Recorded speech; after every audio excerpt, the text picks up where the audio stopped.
Hello, my name is Drea. I am the founder of Urban Trans Women Resource Center. Um, I only do these blogs occasionally when I want to get feedback or I have an opinion on important issues in regards to my community. As a trans woman of color and ex-sex worker, I just kind of like to give my input on the possibility of decriminalizing sex work. This bill is, as we know, in the process of being, they're speaking about it a lot in New York and with the goals of getting this getting this bill to legislation. Sorry, I just got a text. Getting this bill pushed to protect sex workers. I will admit, as an ex-sex worker, someone who, is also in the adult industry, I guess for me, my goal, sex work was the go-to for me because when I was discriminated against, trying to get access to employment, proper employment, or healthcare, it just, sex work was the go-to. It was quick money. It was easy money. It allowed me to keep a roof over my head, whatever that, may have been at the time. Clothes on my back and feed myself. I've always worked for myself, so never had a pimp or anything like that.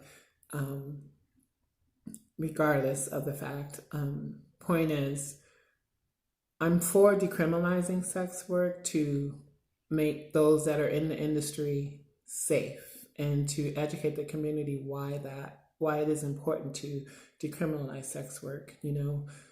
I've heard stories, I've read stories of, trans women of color who we are the target for this in many ways. Walking down the street, just being a trans woman of color, you can get stopped by the police in New York, or just looking or assuming that you are in that industry. Well, the reality is, some of us are just walking out our front door to go to a regular everyday job that we've been so blessed to access and be employed for.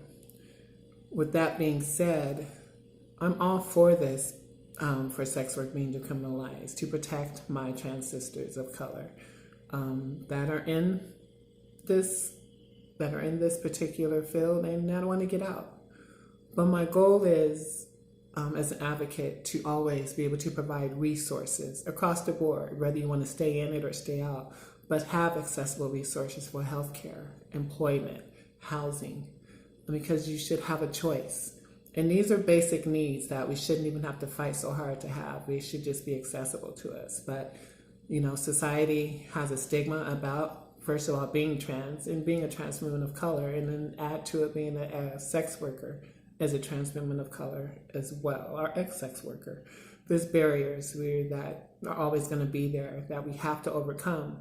And the only way to do this is by educating police officers, healthcare employers, to allow and open up the doors for access for us to have access to the basic resources that we need, that anyone would need to live their life.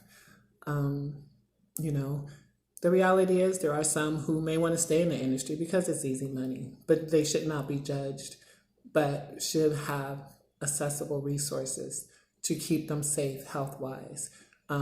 Continue to educate police, the police force, so they're not being harassed just for walking down the street, and be able to report an incident be comfortable with reporting an incident to the police if they just have to end up in someone while working.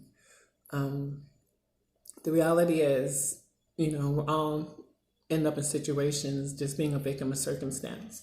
And unfortunately, trans women of color, we are targeted and our access to resources are limited, and we are the target of discrimination in every way, from employment to abuse. The number of trans women that have been killed up until now is very high, and I think we're at, I don't know, almost 200. I'm not sure, and I'm sure that number is higher. because there's a lot that are being misgendered. So there's so much work to be done, so much education and trainings that need to be done and will continue to be done even once this gets passed. And I'm saying once this bill gets passed because I'm having hope. The reality is, we do a lot of fighting and wanting a lot of bills to get passed for, just being accepted as being a trans person.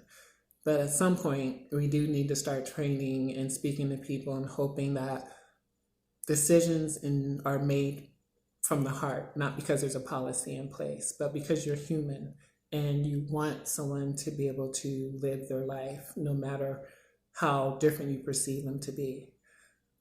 Trans is just a word for society. It doesn't affect our brain, our ability to live life. We have regular lives. As I tell people, my struggles today are no longer life and death, but just everyday stuff, bills, relationships, stuff, things like that. And I think we need to start showing that side of our community that, when you have proper accessible resources to live life, then this is how we live. This is what we do. This is how we live our life. We put our pants on one leg at a time like you do.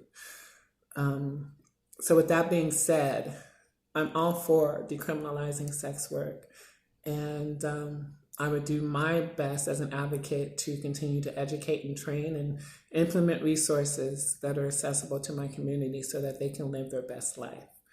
I definitely would love to hear feedback on this.